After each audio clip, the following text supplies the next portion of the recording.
Pessoal, como vocês estão? Espero que todas e todos bem. Continuando as nossas aulas de fisiologia endócrina, vamos estudar agora a fisiologia da glândula tireoide.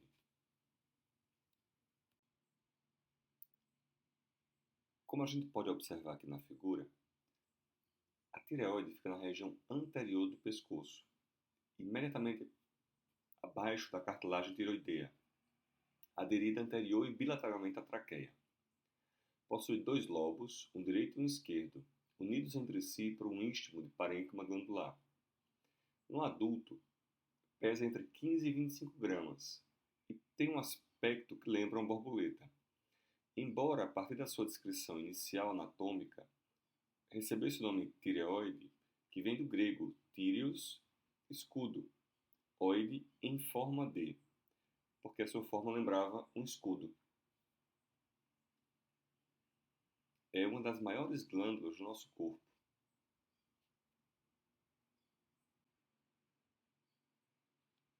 É uma glândula ricamente vascularizada, daí sua cor bastante avermelhada, e seu aporte sanguíneo é proveniente das artérias tireoideias superior e inferior, que são ramos da carótida. Sua drenagem sanguínea é feita pelas veias tireoideias, que desembocam na veia jugular. Recebe inervação autonômicas, parasimpática e simpática. A inervação simpática é um dos principais moduladores do fluxo sanguíneo para essa glândula, portanto, pode influenciar sua função a partir do aporte de fluxo sanguíneo.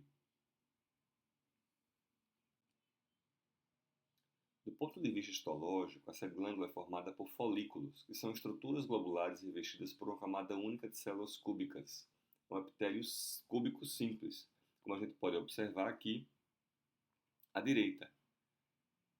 Dentro desses folículos, a gente vai encontrar o colóide, onde eu encontro uma proteína muito importante para a síntese desses hormônios tiroidianos, que é a tiroglobulina. Aí estão destacadas as células foliculares e as células parafoliculares. Quando ativas, essas células epiteliais se modificam e se tornam cilíndricas, como a gente pode ver à direita. Os folículos tiroidianos são preenchidos por colóide, cujo principal componente é a proteína tiroglobulina, como nós já falamos anteriormente. A síntese dos hormônios tiroidianos se inicia no tireócito e é concluída no colóide. Entre os folículos encontram-se também células de origem biológica distintas das células tiroidianas, que são conhecidas como células C ou parafoliculares. As células parafoliculares são responsáveis pela produção de um hormônio chamado calcitonina, hormônio relacionado ao metabolismo do cálcio.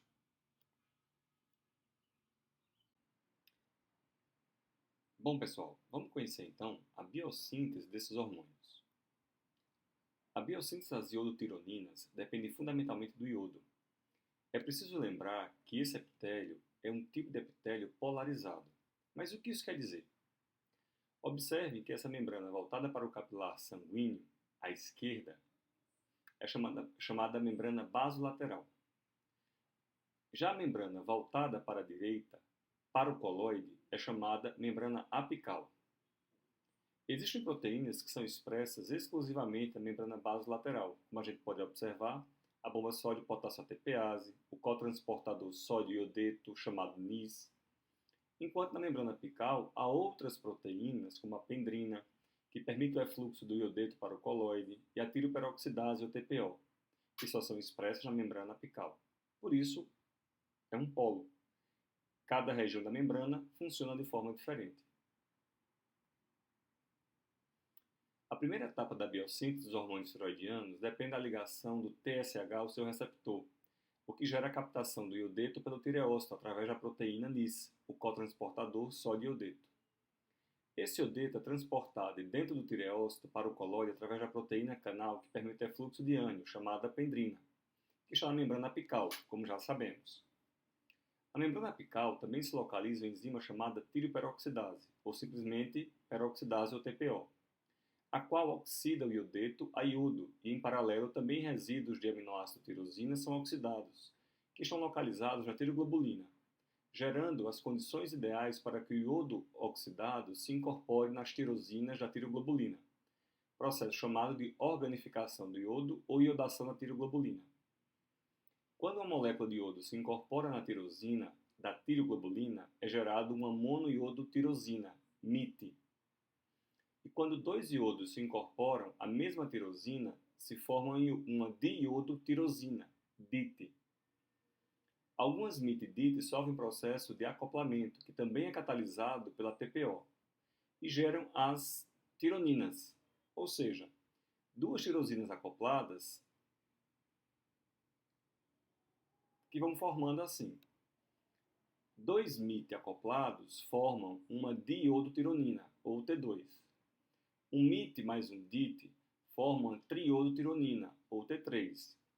E dois DITs acoplados formam uma tetraiodotironina, ou T4.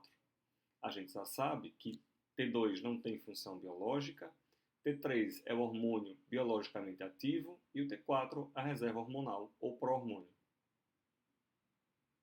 Após a síntese dos hormônios esteroidianos, as iodotironinas permanecem no coloide, acoplados lá na tiroglobulina. Todas estas etapas da biossíntese hormonal são estimuladas pelo TSH, hormônio estimulante da tireoide ou tireotrofina, que, como vocês lembram, é produzido lá pelos tireotrófos da hipófise anterior. Uma vez sintetizados, as iodotironinas devem ser secretadas para o sangue periférico. O primeiro processo é a endocitose do coloide, que é um processo de englobamento de parte do coloide a partir da movimentação de microvelocidades da membrana apical, ou pseudópodes, que resulta na formação de vesículas que contêm tireoglobulina. Em seguida, essa vesícula pinocítica é acoplada aos lisossomos e irão hidrolisar o material coloidal, contendo tireoglobulina, para liberar T2, T3, T4, T3 reverso, MITs e DITs. Os hormônios T3 e T4 deixam o tireócito por difusão, através de transportadores presentes na membrana basolateral. Cerca de 80% da produção tireoidiana é T4, o pró-hormônio, e 20% o T3, o hormônio biologicamente ativo.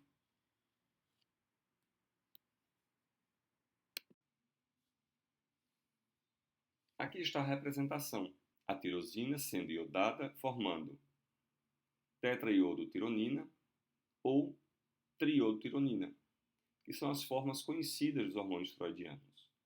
O que vale lembrar é que a tetraiodotironina ou tiroxina, também conhecido como T4, é uma forma de pró-hormônio.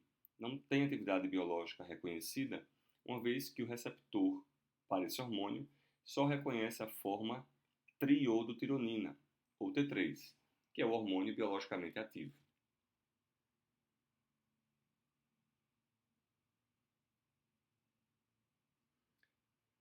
É fundamental que a gente tenha a ingestão adequada de iodo para que aconteça a síntese dos hormônios esteroidianos. No adulto, a ingesta de iodo deve estar em torno de 150 microgramas por dia.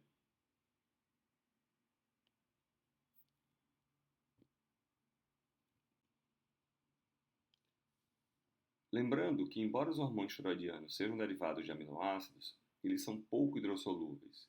Logo, precisam ser transportados no sangue ligado a proteínas. Mais de 99% dos hormônios esteroidianos se apresentam ligados a proteínas transportadoras plasmáticas, as quais determinam a porcentagem do hormônio livre, o que exerce efeito biológico. Lembrem-se, hormônio na fração ligada não tem atividade. E quem transporta esses hormônios?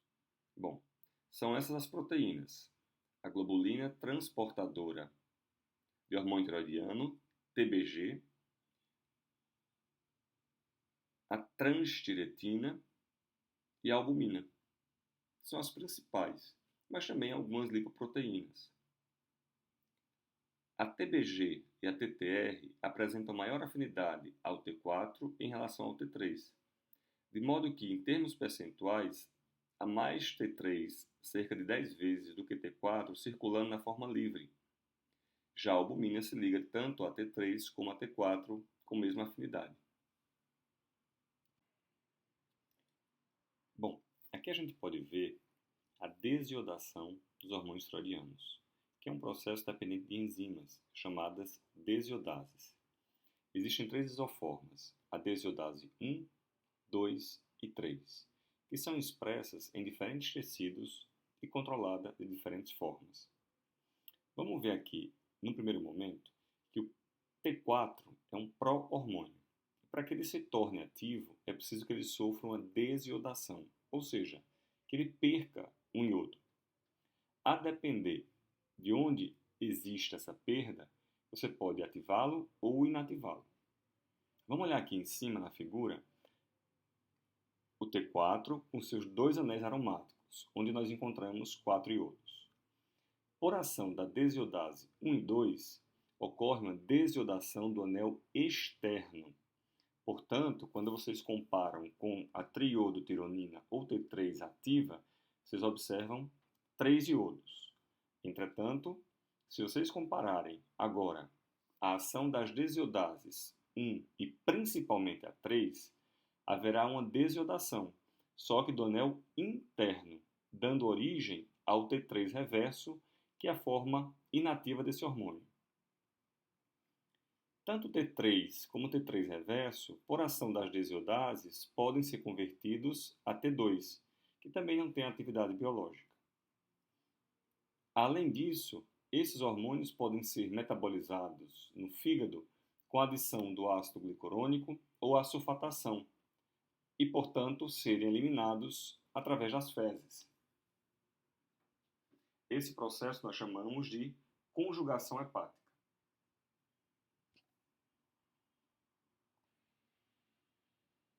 Processo similar acontece no rim. Portanto, após a ação biológica, esses hormônios são metabolizados no fígado e rim e são excretados pelas fezes e na urina.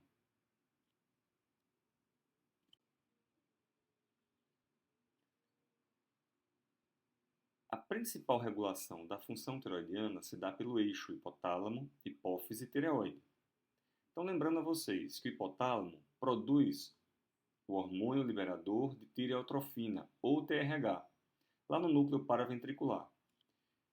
E pela circulação porta-hipotálamo-hipofisário, esse neuropeptídeo chega à adeno-hipófise lá nos tireotrófos, que irá estimular, portanto, a produção de tireotrofina, ou TSH, que por sua vez chega à tireoide estimulando a síntese e a secreção dos hormônios tiroidianos, T3 e T4, os quais realizam por feedback negativo o controle do eixo. Portanto, o aumento de T3 e T4 significa redução de TRH e TSH. O ritmo de secreção desse eixo é do padrão pulsátil.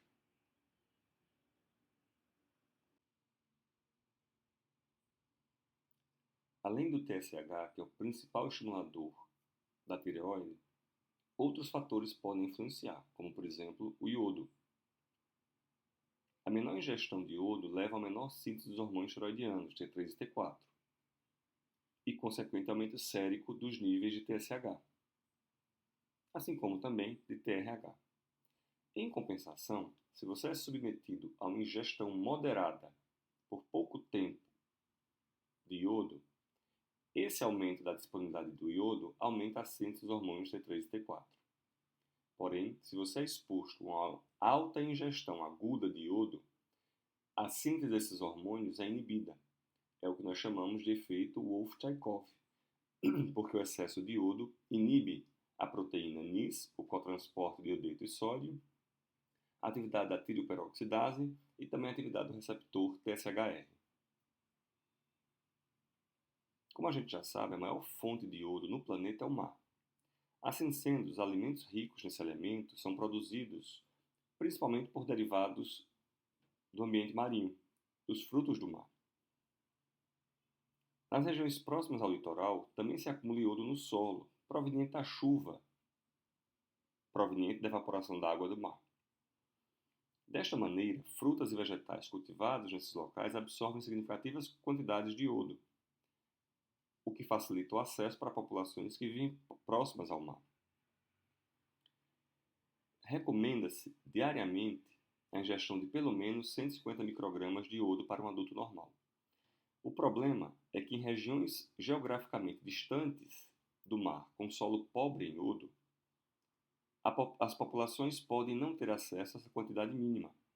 Por isso, houve uma estratégia de saúde pública que foi a iodação do sal de cozinha, garantindo minimamente a quantidade de iodo para a população.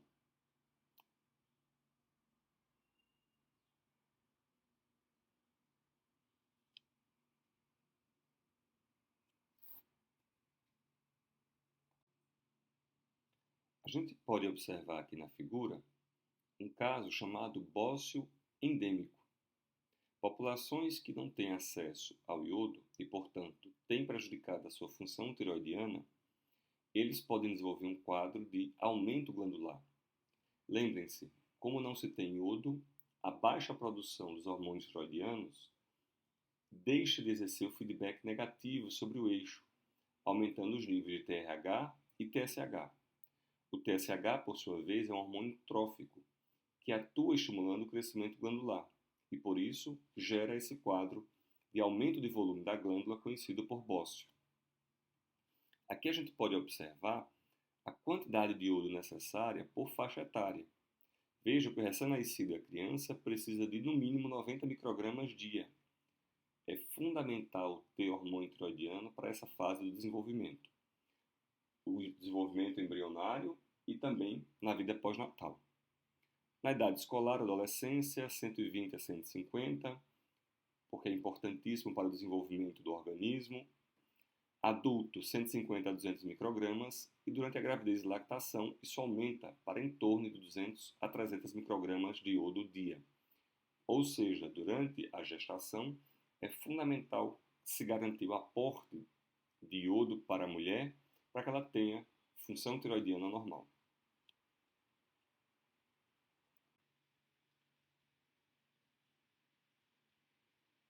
Como a gente pode observar aqui na figura, os receptores para os hormônios tiroidianos, eles são do tipo nucleares. Então vejam, o T3 e o T4, transportados através do plasma ligado a proteínas, eles precisam entrar na fração livre para poderem ser transportados para dentro da célula. Por muito tempo se acreditou que esses hormônios se difundiam simplesmente através da membrana. E hoje nós sabemos que não, que existem transportadores especializados para isso, como por exemplo o MCT8 aqui representado. Uma vez dentro da célula, o T4 precisa ser convertido a T3, aqui no exemplo pela desiodase 2. E por sua vez agora o T3 ativo, hormônio biologicamente ativo, migrará para o núcleo e encontrará o seu receptor, que é nuclear. Esse receptor nuclear ele vai se ligar aos elementos responsivos aos hormônios tiroidianos, que são sequências gênicas que reconhecem de forma específica o complexo hormônio-receptor. Aqui na figura, esse receptor está formando um heterodímero, ou seja, o hormônio T3 ligado ao receptor para o hormônio tiroidiano, TR, que se liga ao receptor RXR, para que esse complexo, esse heterodímero, dois elementos, sejam reconhecidos pelo TRE, elemento responsivo ao hormônio tiroidiano. E com isso, haverá modulação dos genes sensíveis aos hormônios tiroidianos, portanto, produzindo efeito biológico.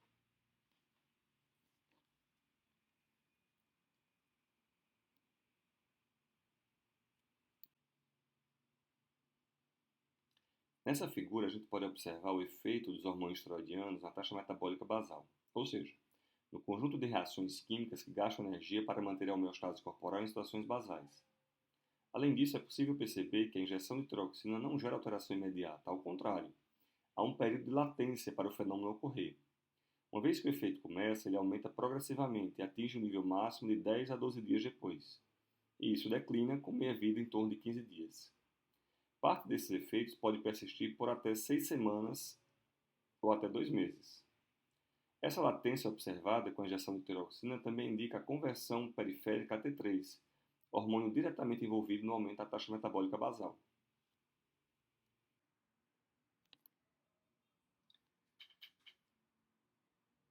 A termogênese sem tremor significa a termogênese obrigatória, que resulta da taxa metabólica basal, mesmo em condições de repouso e em temperaturas termoneutras.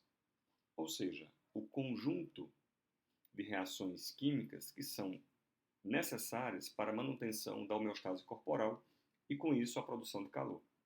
A taxa metabólica basal é controlada pelos hormônios tireoidianos. Mas vejam, quando nós somos expostos a ambientes frios, ou, por exemplo, ingerimos alimentos, há um aumento na taxa metabólica, o que dá lugar à termogênese adaptativa ou facultativa. Esses hormônios são tão importantes para esse processo que a gente vê aqui na figura o tecido adiposo marrom, que é alvo dos hormônios tireoidianos para aumentar a expressão das proteínas desacopladoras, UCP. Neste caso do tecido adiposo marrom, a UCP1, que é uma proteína que desacopla a fosforilação oxidativa lá na mitocôndria, fazendo com que o gradiente de prótons, ao invés de gerar energia, seja dissipado gerando calor e, portanto, contribuindo para o aumento da temperatura corporal. Além de atuar sobre a taxa metabólica basal, os hormônios tireoidianos são muito importantes para várias funções. A gente pode agrupá-las dessa seguinte maneira: ações que envolvem o desenvolvimento, crescimento e metabolismo. A gente pode observar aqui na figura, por exemplo, que eles estão envolvidos no metabolismo de carboidratos, lipídios e proteínas em diferentes tecidos. São fundamentais, por exemplo, para o desenvolvimento e para o funcionamento do sistema nervoso. Então vejam, sem hormônios tireoidianos, a gente nem cresce direito. Crianças hipotireoideias, elas não crescem da forma esperada. Mas, quando são tratadas com os hormônios tireoidianos, voltam ao desenvolvimento normal. Então vejam que esses hormônios são fundamentais para várias funções. Vamos estudar algumas delas. Por exemplo, os hormônios tireoidianos aumentam a absorção intestinal de carboidratos, da glicose, além de estimular a produção hepática de glicose a partir de precursores não glicídicos, como aminoácidos, glicerol, num processo conhecido como neoglicogênese. Curiosamente, uma boa parte dos efeitos desses hormônios nós conhecemos em situações de excesso ou de falta.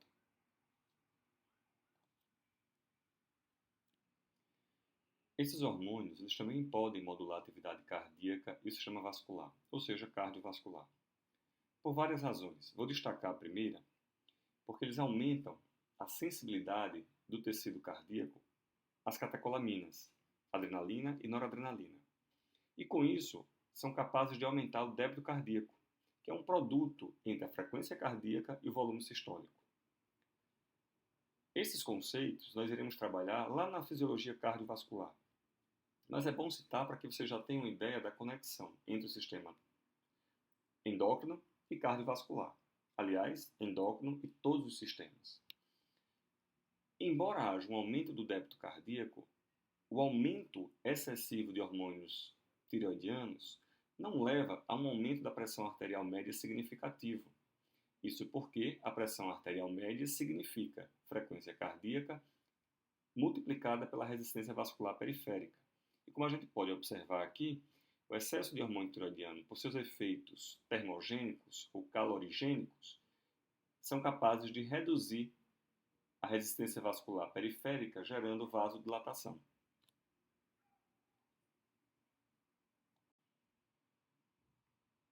Em resumo, a gente pode observar que são múltiplas as ações desses hormônios.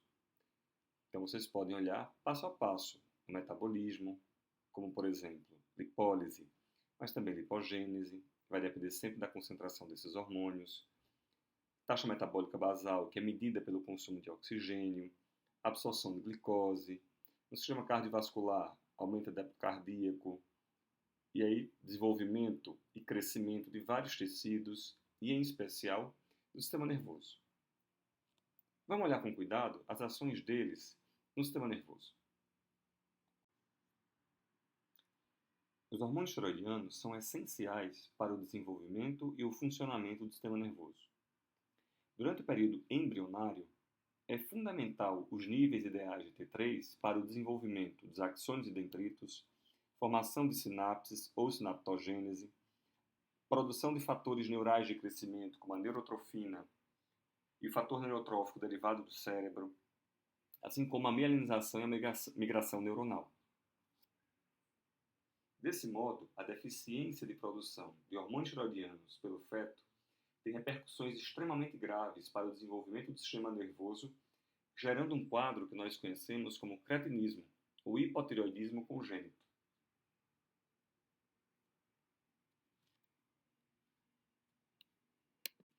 Só para vocês terem ideia aqui, a gente mostra à esquerda uma criança de 6 anos de idade ao lado de uma outra criança portadora de cretinismo congênito de 17 anos de idade. O cretinismo congênito significa dizer que essa criança se desenvolveu num ambiente intrauterino sem hormônio tiroidiano e, portanto, comprometeu seu desenvolvimento. E também durante a vida pós-natal. Era um indivíduo hipotireoideu, não diagnosticado e não tratado. E aí vejam aqui, no centro e à direita, o comprometimento do desenvolvimento ósseo desse indivíduo.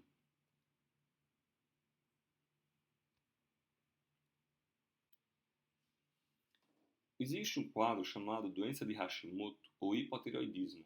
É um quadro clássico. Observem aí a figura à esquerda, essa senhora com o rosto edemaciado, que nós chamamos de mixedema, que é um edema muito comum em face e no tornozelo, que é um quadro típico do hipotireoidismo. Os principais achados clínicos nessa situação são a dificuldade de concentração, a letargia, sonolência muito intensa, raciocínio lento, pele seca, constipação intestinal, pode ter ganho de peso e muita intolerância ao frio, já que os hormônios tiroidianos são muito importantes para a geração de calor, já que são chamados termogeninas. Eles controlam, sobretudo, a termogênese facultativa. Quando nós estamos expostos a ambientes de frio intenso, nós precisamos aumentar a produção de calor corporal. E os hormônios tiroidianos fazem parte dessa modulação. Por isso, o hipotireoideu tem pouca tolerância ao frio. Aqui, pessoal, vocês podem observar cuidadosamente as principais alterações presentes no hipotireoidismo. E aí vejam, são sintomas e sinais como a letargia, depressão, déficit cognitivos, redução da frequência cardíaca, redução da contratilidade, alteração de perfil lipídico, constipação intestinal, fraqueza muscular, hipotermia moderada, redução da taxa metabólica basal. É um indivíduo que tem muita dificuldade em se expor ao frio. Pode ter perda de cabelo, unhas quebradiças, fadiga, ganho de peso. Então vejam que a partir desses sintomas e sinais vocês podem imaginar as funções dos hormônios tiroidianos. E como é possível verificar isso? Quando a gente olha um quadro desse, onde há redução dos níveis circulantes e, portanto, o surgimento de alterações decorrentes da perda da função normal. Nesse caso, no hipotireoidismo clássico, a gente espera T3 e T4 reduzido e o TSH elevado, já que o feedback negativo não está ocorrendo. Já no caso de hipertireoidismo ou doença de Graves, nós temos o contrário.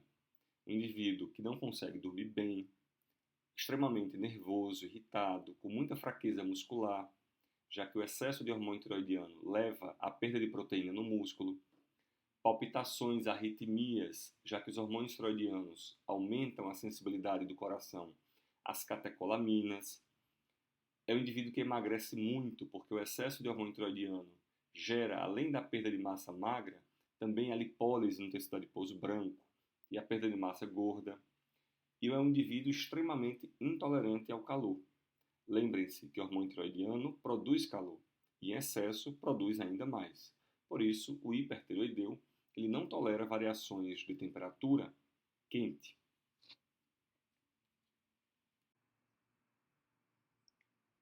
E aqui a gente observa as principais alterações no hipertireoidismo, quadro contrário ao que acabamos de ver no hipotireoidismo.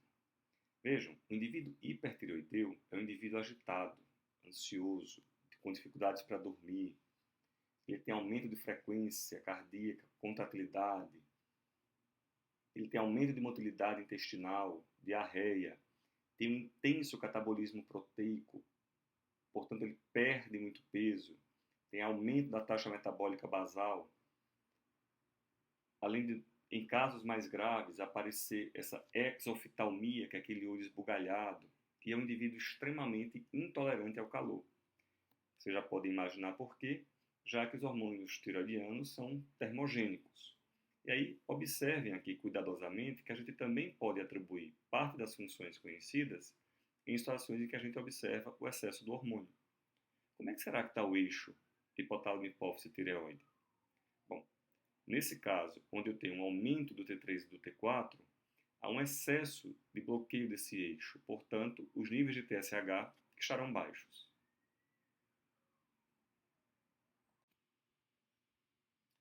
Bom, pessoal, e aqui a gente tem as questões de construindo conhecimento para que vocês possam estudar e revisar a aula. A todos, bons estudos e até breve.